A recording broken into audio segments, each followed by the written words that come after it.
पत्रकार परिषद असणार आहे। महत्त्वाची बातमी आपण पाहताय।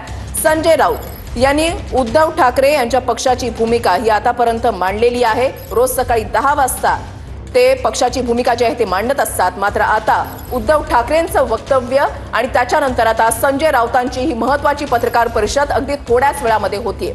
उद्धव ठाकरे यांच्या पक्षाची उद्धव ठाकरे यांची भूमिका नेमकी काय असणार आहे? उद्धव ठाकरेंनी मराठीत मगाशीच सांगितलेलं होतं की मी माझी पाहिजे तर वेगळी पत्रकार परिषद घेऊन पुन्हा एकदा तुमच्याशी संवाद साधेल। ज्यावेळेला पत्रकारांनी त्यांना प्रश्न विचारलेला होता, विदर्भ पकडून महाराष्ट्राच्या जनतेचं कल्याण होईल असं मी चांगला म्हणतो। माझ्या शुभेच्छा ते लवकर एकत्र आले पाहिजे। फायदा होईल का विदर्भाला? महाराष्ट्र विदर्भाला फायदा आलाच पाहिजे आणि होईल असं मला वाटतंय। का बरं, कसा फायदा होईल? याचं कारण असं आहे की मागच्या 3 इलेक्शनच्या निवडणुकीमध्ये ज्येष्ठ पत्रकार संजय उन्हाळे सर आपल्या सोबत जोडले गेलेले आहेत। उन्हाळे सर, स्वागत आहे तुमचं TV9 मराठीमध्ये। राज ठाकरे यांनी उद्धव ठाकरेंना घातलेली साथ आणि त्याला उद्धव ठाकरेंनी सुद्धा दिलेला प्रतिसाद, दोघांनी सुद्धा इच्छा व्यक्त केली आहे। मात्र उद्धव ठाकरेंनी काही अटी शर्ती घातलेल्या आहेत, तर तुम्ही याकडे कसं पाहता? नाही, माझं स्वतःचं मत असं आहे की महाराष्ट्रामधली ही अतिशय चांगली पॉलिटिकल डेव्हलपमेंट आहे आणि ही इतक्या महत्वाची आहे की ही बहुप्रतीक्षित अशी मराठी माणसांची भावना अनेक वर्षापासूनची आहे की दोघंही मराठी आहेत आणि मराठी माणसाच्या हितासाठी, विशेषतः मुंबईमध्ये तर ही भावना खूप बळकट आहे। त्यांना असं वाटतं की हे 2 ठाकरे एकत्र आले पाहिजे आणि त्याच्यामधली पार्श्वभूमी जरा फार महत्वाची समजून घेण्यासारखी आहे की ज्या पद्धतीने जातीपातीमध्ये हा विभाग म्हणजे महाराष्ट्र हा विभागला चाललेला आहे, अतिशय खुनशी पद्धतीने ज्या पद्धतीने राजकारण गेल्या 2-3 वर्षामध्ये जे घडलेलं आहे आणि एकंदरच राजकारणाचा जो पोत आहे तो सगळा बिघडलेला आहे, या पार्श्वभूमीवर उद्धव ठाकरे आणि राज ठाकरे एकत्र आले तर ही मोठी गोष्ट होईल। याच्यातली सगळ्यात महत्वाची गोष्ट अशी की शिवसेनेने कधीही जातीयवाद पाहिला नाही। एक लक्षात घ्या की चंद्रकांत खैरे 30 वर्ष सत्तेमध्ये होते, आमदार होते, खासदार प्रदेश राहिले, त्यांच्या बुरुड समाजाची 150ही मतं नाहीत।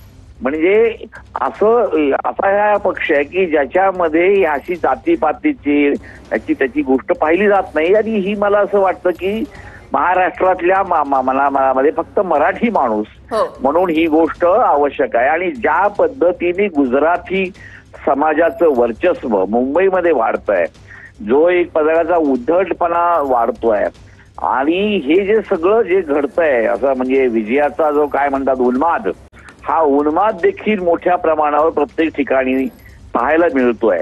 याच्या पार्श्वभूमीवर हे दोघं एकत्र आले तर महाराष्ट्राचं काहीतरी भलं होऊ शकेल असं प्रत्येक मराठी माणसाच्या मनामध्ये आहे।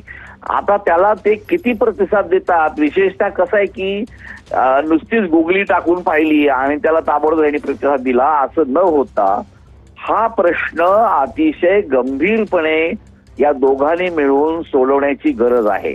आता त्याच्यामध्ये मनसेचं अस्तित्व वेगळं राहील, उभाटाचं अस्तित्व वेगळं राहील, त्यांच्या अस्तित्वाची लढाई नाही ही, त्यांच्यामध्ये कोण सुपिरियर आणि कोण इन्फिरियर याचीही लढाई फारशी होणार नाही। पण प्रश्न असा आहे की महाराष्ट्राची आजची गरज काय, महाराष्ट्राला आज काय पाहिजे? ज्या पद्धतीने राजकारण घडतंय म्हणजे आज तुम्हाला सांगतो प्रचंड मोठ्या प्रमाणावर पाणी टंचाई आहे, महागाई प्रचंड वाढलेली आहे, सर्वसामान्य माणसाचं जीवन अति दुष्कर झालेलं आहे आणि अशा परिस्थितीमध्ये औरंगजेबाचा एक इश्यू असेल किंवा अजून दुसरे छोटे मोठे जे इश्यू वक्फ बोर्डासारखे जे आहेत, ही काही देशाची प्रायोरिटी आहे का हो? ज्या पद्धतीने 2-3 दिवसानंतर एक नेरेटिव्ह नावाची नवीन एक गोष्ट आता जन्माला आलेली आहे आणि एक नेरेटिव्ह तयार केलं जातं, ह्या नेरेटिव्ह मध्ये या महाराष्ट्राची दमकोंडी झालेली आहे आणि ही कोंडी कोणीतरी सोडवण्याची गरज आहे। दुर्दैवाने काँग्रेस पक्ष हा अतिशय विकल आहे, म्हणजे त्याची परिस्थिती कठीण आहे। दुसऱ्या बाजूला शरद पवार यांनी बराचसा प्रयत्न केला पण त्यांनाही अपयश आलंय आणि त्यांच्या वयाच्या मर्यादा आहेत।